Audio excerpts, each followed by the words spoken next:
ಇತ್ತ ಸಿದ್ದರಾಮಯ್ಯ ಚುನಾವಣೆಯಲ್ಲಿ ಸ್ಪರ್ಧೆ ಮಾಡಲ್ಲ ಅಂತ ಹೇಳಿ ಘೋಷಣೆ ಮಾಡ್ತಾ ಇದ್ದಂತೆ ಈ ತೀರ್ಮಾನಕ್ಕೆ ಅವರ ಬೆಂಬಲಿಗರು ಮತ್ತು ಅಭಿಮಾನಿಗಳು ಬೇಸರ ವ್ಯಕ್ತಪಡಿಸಿದ್ದಾರೆ.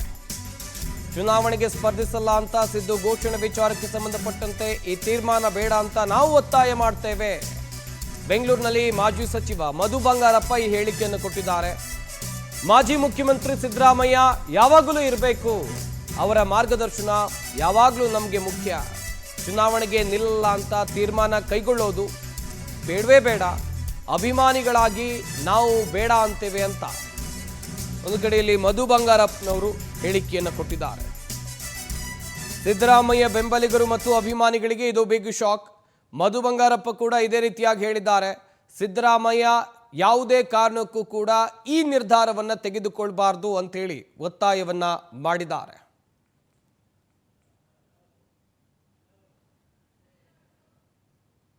ವೈಯಕ್ತಿಕವಾಗಿ ಅವ್ರು ಏನು ಹೇಳ್ತಾರೆ ಅದು ಬೇರೆ ಪ್ರಶ್ನೆ. ಆದರೆ ಸಿದ್ದರಾಮಯ್ಯ ಯಾವಾಗಲೂ ಇರಬೇಕು, ಅವರ ಮಾರ್ಗದರ್ಶನ ನಮ್ಮ ರಾಜ್ಯಕ್ಕೆ ಬಹಳ ಮುಖ್ಯ ಅಂತ ಹೇಳಿ ನಾನು ಭಾವಿಸ್ತೀನಿ.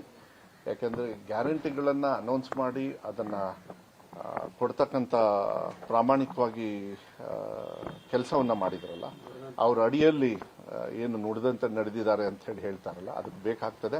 ಅವ್ರು ಏನೇ ವೈಯಕ್ತಿಕವಾಗಿ ತೀರ್ಮಾನ ಮಾಡಬಹುದು, ಆದರೆ ಶಾಶ್ವತವಾಗಿ ಅವ್ರ ಶಕ್ತಿ ಕಾಂಗ್ರೆಸ್ ಪಕ್ಷಕ್ಕೆ ಬೇಕಾಗ್ತದೆ, ಅವರ ಸೇವೆ ರಾಜ್ಯಕ್ಕೆ ಬೇಕಾಗ್ತದೆ. ಈ ಥರ ತೀರ್ಮಾನ ಅವರು ತಗೊಳ್ಳೋದು ಬೇಡ ಅಂತ ಹೇಳಿ ವೈಯಕ್ತಿಕವಾಗಿ ನಾನು ಹೇಳಲಿಕ್ಕೆ ಇಷ್ಟಪಡ್ತೀನಿ. ಹೋಗಿ ನಾವೆಲ್ಲ ಫೋರ್ಸು ಕೂಡ ನಾವು ಮಾಡವ್ರೆ.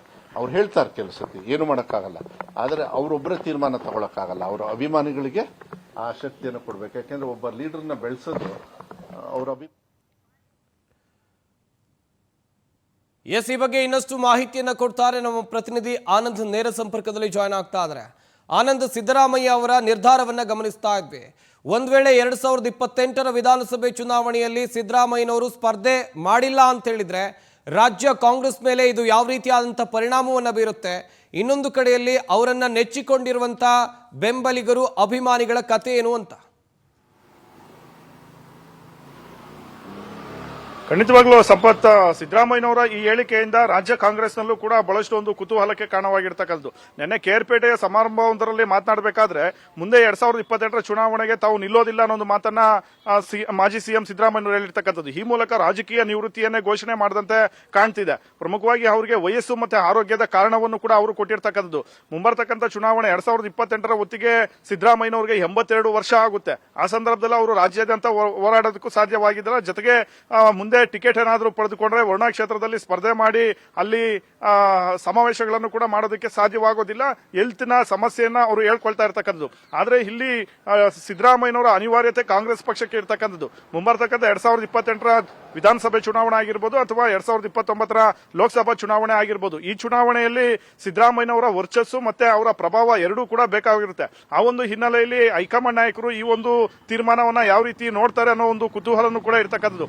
ಒಂದು ವೇಳೆ ರಾಹುಲ್ ಗಾಂಧಿ ಏನಾದರೂ ಮಧ್ಯಪ್ರವೇಶ ಮಾಡಿ ಸಿದ್ದರಾಮಯ್ಯನವರ ಮನವೊಲಿಕೆ ಮಾಡಿದ್ರೆ ಅಥವಾ ಅವರಿಗೆ 2028ಕ್ಕೆ ತಾವು ನಿಲ್ಲಬೇಕು ಅಂತ ಸೂಚನೆ ಏನಾದರೂ ಕೊಟ್ರೆ ಆಗ ಸಿದ್ದರಾಮಯ್ಯನವರು ತಮ್ಮ ನಿರ್ಧಾರವನ್ನ ಬದಲಾಯಿಸತಕ್ಕಂಥ ಒಂದು ಸಾಧ್ಯತೆಯೂ ಕೂಡ ಇರುತ್ತೆ. ಯಾಕೆಂದ್ರೆ ಚುನಾವಣಾ ರಂಗದಲ್ಲಿ ಸಿದ್ದರಾಮಯ್ಯನವರು ಏನಾದರೂ ಹೇಳಿದ್ರೆ ಮೈಸೂರು ಭಾಗ ಮಾತ್ರವಲ್ಲ, ಹಳೆಯ ಮೈಸೂರು ಭಾಗ ಮತ್ತೆ ಉತ್ತರ ಕರ್ನಾಟಕ ಭಾಗದಲ್ಲೂ ಕೂಡ ಹೆಚ್ಚು ಪ್ರಭಾವವನ್ನ ಬೀರಬಹುದು, ಹೆಚ್ಚು ಸ್ಥಾನಗಳನ್ನ ಗೆಲ್ಲಿಸಿಕೊಂಡು ಬರಬಹುದು.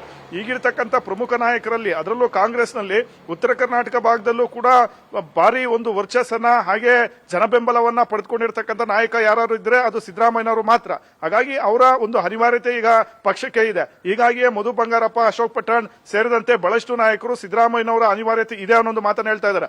ಮತ್ತೊಂದು ಕಡೆ ಸಿದ್ದರಾಮಯ್ಯನವರು ಸ್ಪಷ್ಟಪಡಿಸಿದರೆ ತಾವು ರಾಜಕೀಯ ನಿವೃತ್ತಿ ಘೋಷಿಸಿದ್ರು ಕೂಡ ಸಕ್ರಿಯವಾಗಿ ಇರ್ತೀನಿ, ಅಂದ್ರೆ ಚುನಾವಣೆಗೆ ನಿಲ್ಲದೇ ಇದ್ರೂ ಕೂಡ ರಾಜಕೀಯದಲ್ಲಿ ಸಕ್ರಿಯವಾಗಿ ಇರ್ತೀನಿ, ಎಲ್ಲ ಒಂದು ಜನಸೇವೆಯಲ್ಲಿ ನಾನು ತೊಡಸ್ಕೊಳ್ತೀನಿ ಅನ್ನೋ ಮಾತನ್ನು ಹೇಳಿರ್ತಕ್ಕಂಥದ್ದು. ಮತ್ತೊಂದು ಕಡೆ ಸಿದ್ದರಾಮಯ್ಯನವರನ್ನ ಪದಚ್ಯುತ ಮಾಡಿದ್ಮೇಲೆ ಅವರು ಇಂಥದ್ದೊಂದು ನಿರ್ಧಾರ ಮಾಡಿರ್ತಕ್ಕಂಥದ್ದನ್ನು ನೋಡ್ತಾ ಇದ್ರೆ ಎಲ್ಲೋ ಒಂದು ಕಡೆ ಹೈಕಮಾಂಡ್ ನಡೆ ವಿರುದ್ಧ ಏನಾದರೂ ಬೇಸರಗೊಂಡಿದ್ದಾರಾ, ಹಾಗಾಗಿಯೇ ಅವರು ಈ ಒಂದು ನಿರ್ಧಾರವನ್ನ ತೆಗೆದುಕೊಂಡ್ರ ಅಥವಾ ಪಕ್ಷದಲ್ಲಿ ಅವರನ್ನ ಮೂಲೆ ಗುಂಪು ಮಾಡಲಾಗ್ತಾ ಇದೆಯಾ ಅನ್ನೋ ಒಂದು ಅನುಮಾನಗಳು ಕೂಡ ಕಾಡ್ಪಡ್ತಾ ಇರ್ತಕ್ಕಂಥದ್ದು.